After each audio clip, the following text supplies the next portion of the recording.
Welcome back out of Fear Gang. It is Nick here. Hope everyone is having an amazing day. Hope you guys have had a good week. Now, the past 2 weeks have been kind of hectic for me. They've been a little bit stressful. Um, Me and my partner, we split ways, and it's been tough. And I haven't really been wanting to talk about it too much, and put that, out there, our business like that. But I just want to let you guys know that things are on good terms and just moving forward, So I love you all. With that being said, we are going to do the episode number 2 reaction to my story, my 8-part series. We're going to be reacting to it right now. So, with no further ado, let's get into it. These are always so cringy to watch. Welcome back, everybody. This is part 2 coming of my story, and I just want you guys to bear with me because it is a lot, and it's a lot for me to tell. So if you haven't seen part 1, go back and watch it. I'm sorry that I couldn't do a video yesterday because I had a sore throat, was feeling tired, and I just was not going to film a video. So, okay, bear with me, please, because this is a lot, and I'm about to get into some of the drugs and stuff like that. So it's gonna be a lot for me to tell. So at the end of part 1, we were talking about me going to college in Key West. It was a community college. They just built dorms. It was in 2011, 2012, and it was the only college I could get accepted to, okay? Because I basically sucked at school. We want to say I had ADD, ADHD.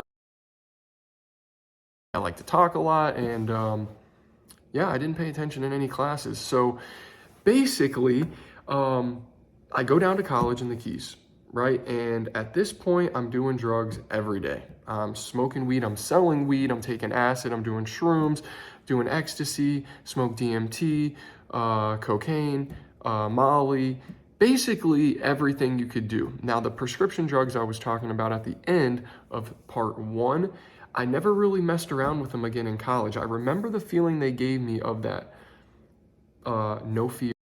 Yeah, so down in college, like, I could not find them. They weren't, like, around a lot, but I was doing all of the other substances. And I named a lot there. Looking back on that, that was absolutely, like, a crazy experience for me. I did not go to one class. Actually, no, I did. The only class I passed was English with a C. I don't even know how I passed it. I think I had a crush on the teacher. Fear, no anxiety, feeling great, but I never could come across them when I was down there. And I really wasn't looking for them. I was more smoking a lot of weed. I would still work out. I worked as a lifeguard at the pool. I'd play basketball. So I wasn't like some junkie, but I did not do any school. For that entire year I was in college there, I passed one class, and it was English 1. Yep, and see? There was a teacher in there that I kind of liked. He was an older guy, and that's kind of what I'm into, which is a whole other aspect. It's funny, still at this point, I'm like, I feel weird shooting this, a year, however long ago, um, saying that I'm into older guys. I still felt like uncomfortable saying that on camera, and you could notice it in that part right there. Aspect to this whole coming out thing is that I am only attracted to older guys, and that is a whole ball game. That just like, it's a lot, in my head. It was a lot to deal with. So I only passed one class, and I'm just smoking a lot of weed. I hooked up with 2 women in college. I never experimented with the guys. I was too nervous about people finding out, my friends, Yep. me putting on the straight persona or whatever you want to call it. So anyway, I'm doing all the drugs. I'm escaping reality. I'm in college. Never passed a class except that one English class. And towards the end of college, I was like, what am I doing? What am I really doing here? And I decided I was going to go back home and be a realtor. So that's what I did. I went back to my hometown, got my real estate license, thought I was going to sell a ton of homes and be rich and whatever. See, it was really funny. I remember being in college and in the dorms, and why I didn't think that maybe I should stay in college and just get sober and cut out all the drugs and alcohol versus just changing the location that I'm in and trying a new career or a new job. I don't know if I wasn't ready for it at that time or really what was going on through my head, but I remember specifically sitting on the stairs overlooking the lagoon in the Keys and thinking, I'm gonna be a realtor, I'm gonna hit it big, and I'm gonna make a ton of money. Like that was my mental state at that point. I wish right now I wish I would have stayed, stopped doing all the stupid drugs and all the stuff that I was doing and focused on school. I was never very good at school. I have like a hard time learning and comprehending, but I wish I would have stayed and stuck with it. So anybody out there, don't do drugs, stay in school. Come to find out, as a 19-year-old kid, not a lot of people want to trust you with their money that they've saved or them buying a home or this big financial um, point in their life, right? Especially I have no experience. So I didn't sell any homes and I started realizing I had bills I got to pay and I can't afford to not have income. So I got a job at a steakhouse and I was a busser, Yep. food runner, bar back, mainly bus tables though. And so I'm at this place and I am, at this point, I'm really like, I'm back at home. Some of my friends failed out of college too. One in particular, he's back at home.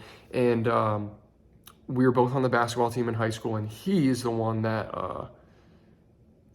I would use these opiates and these pills with. And so we started working at the restaurant together and we ended up finding a plug or a connection for these Oxy 30s, Roxy's, Blues, inboxes, blueberries, whatever you want to call them.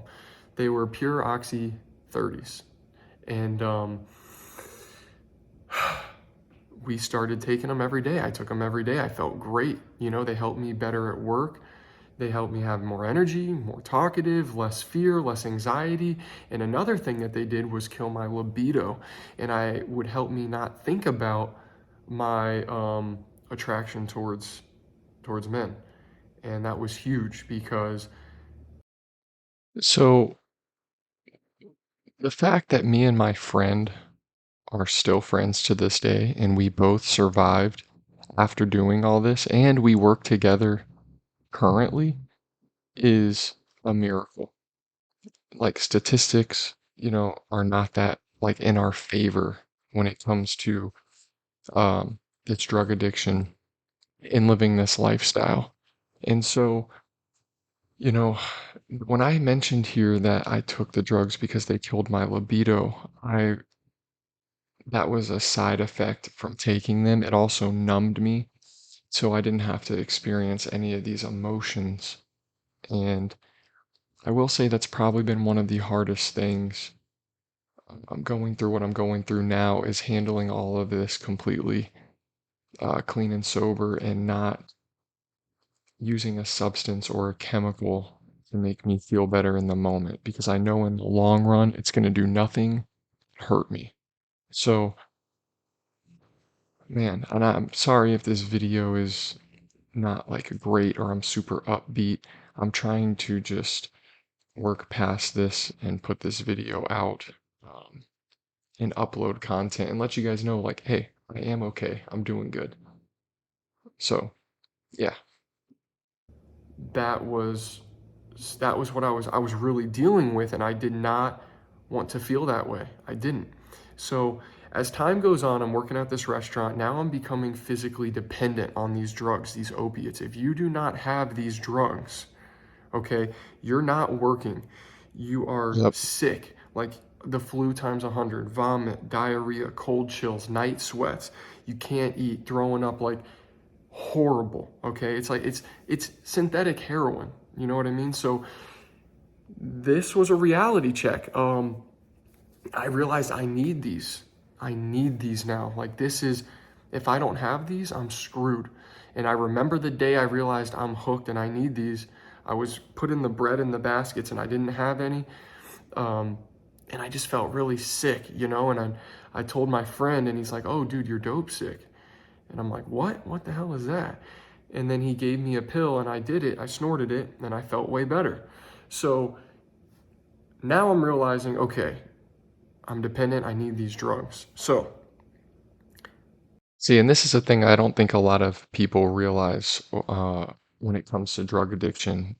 It's there's some drugs you can do that you can stop and you just mentally crave it.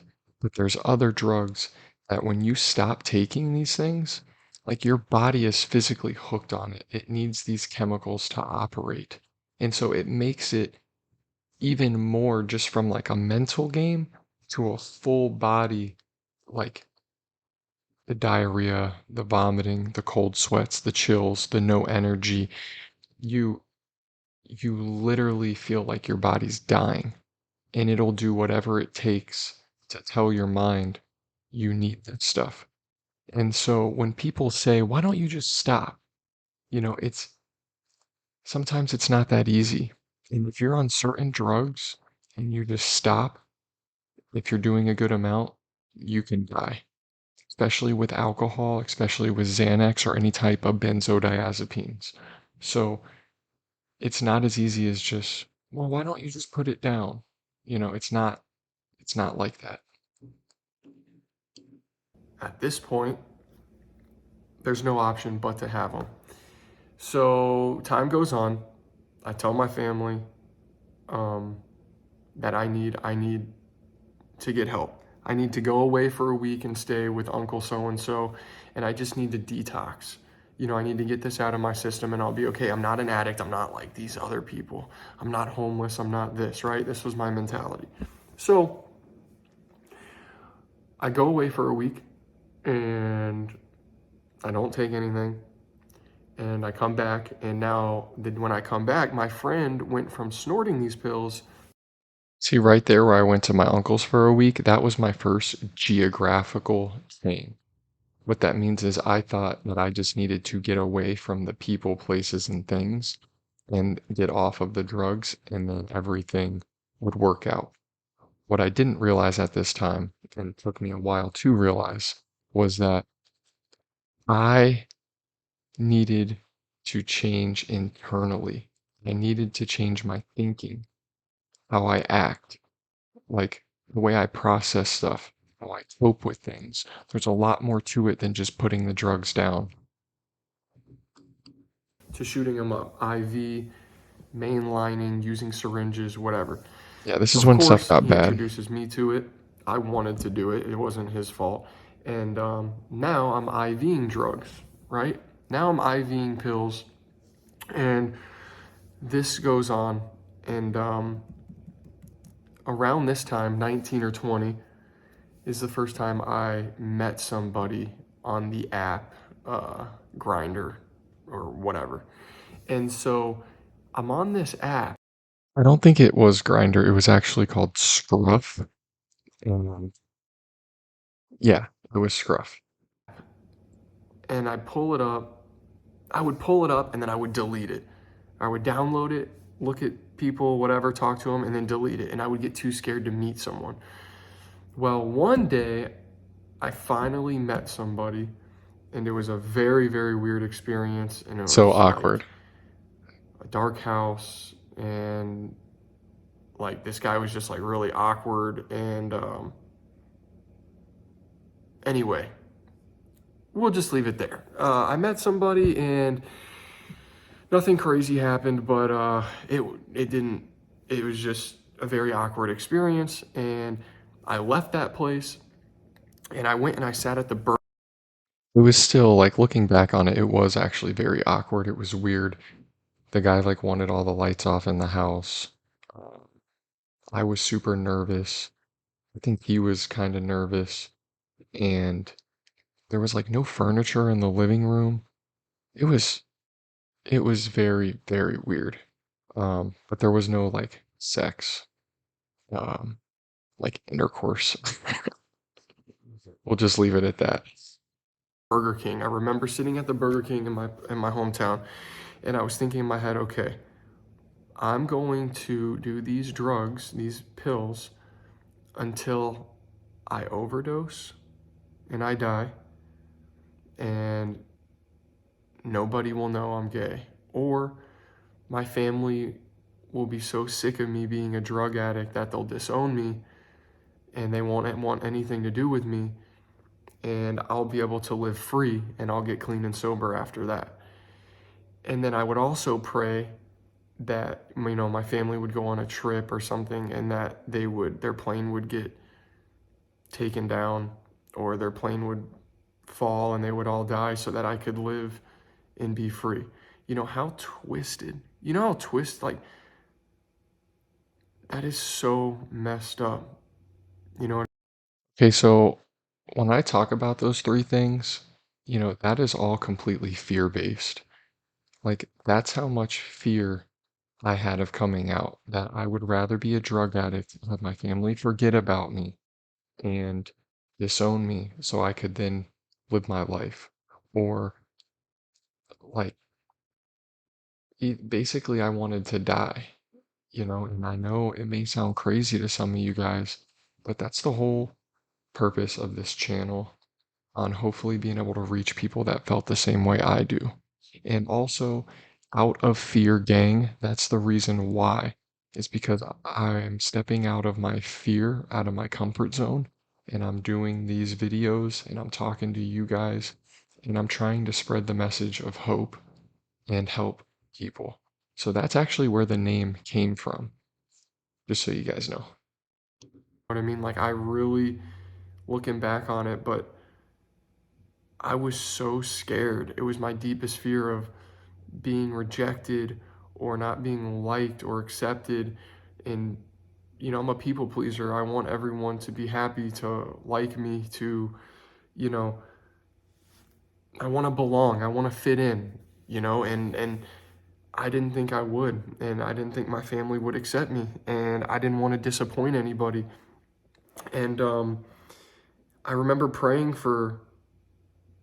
you know, God to change me all the time, and He wouldn't. And so you know, I left that Burger King, and I remember sitting there saying, I'm gonna be an addict until you know, my family disowns me, or I overdose, or they end up dying, or whatever. And that's the truth, guys. That really is. And so, moving forward, I went through multiple, multiple rehabs, drugs, rehabs, going on back and running, going to rehab. And every time they would talk to me in the treatment center, you know, you'd have counseling or therapy and anything you want to talk about. No, no, no. I would never tell anybody what I was actually going through. I would tell them, oh, you know, my cousin passed away. He committed suicide. My friend shot himself in the head. My friend from college, which is a real story.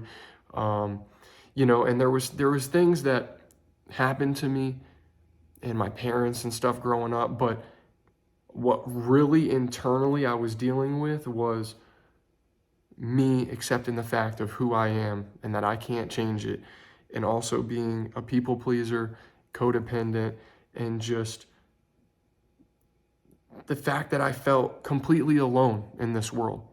And I So that's 100% true. I mean, even still to this day, looking back on it, like I am a people pleaser still. I am working on it. I am also like I didn't have the ability to be honest with myself, and I didn't have the ability to be honest with others. And I felt like that kept me sick, and that kept me in this cycle for so long. And thinking about it, like I was so scared and in fear of how people were going to look at me and judge me. And I'm telling you guys right now, if you're watching this video and you're struggling with the whole coming out thing, or you're struggling with drugs or alcohol, be honest with somebody, whether it's a therapist, a sponsor, a friend. and really try to work on that stuff that's inside, the stuff that you don't want to talk about, the things that you'll talk about this, but you're definitely not going to share that. Those secrets, the stuff that you're holding in there can keep you sick for a very long time and you can die. I could have died because of that.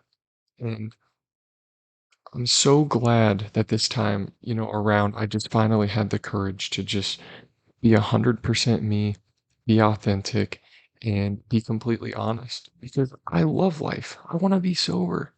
I love being sober. Like it's incredible. There's so many great things we can do and we get to experience, and you'll never be able to if you keep living in this vicious cycle. I couldn't talk to anybody. I couldn't open up to anyone. And I never did at any of the treatment centers.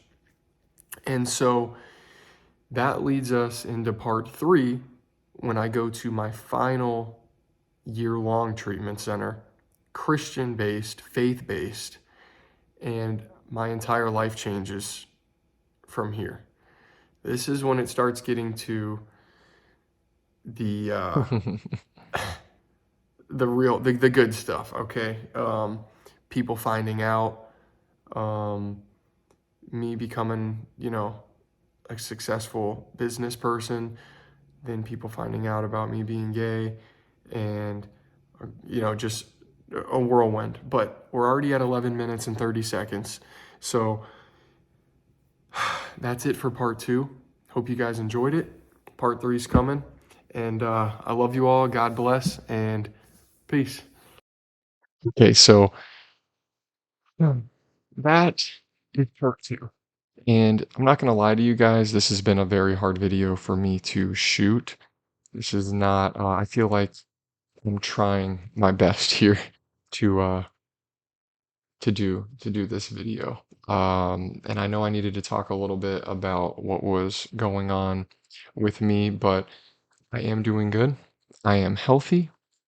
I'm working through all the different types of emotions, and I'm trying my best. And I just want to let you guys know that I love you all, and thank you for the constant support. And we'll be doing part three coming up next week. And I hope you guys really enjoyed this. So, like I said in this video, I love you all, and peace.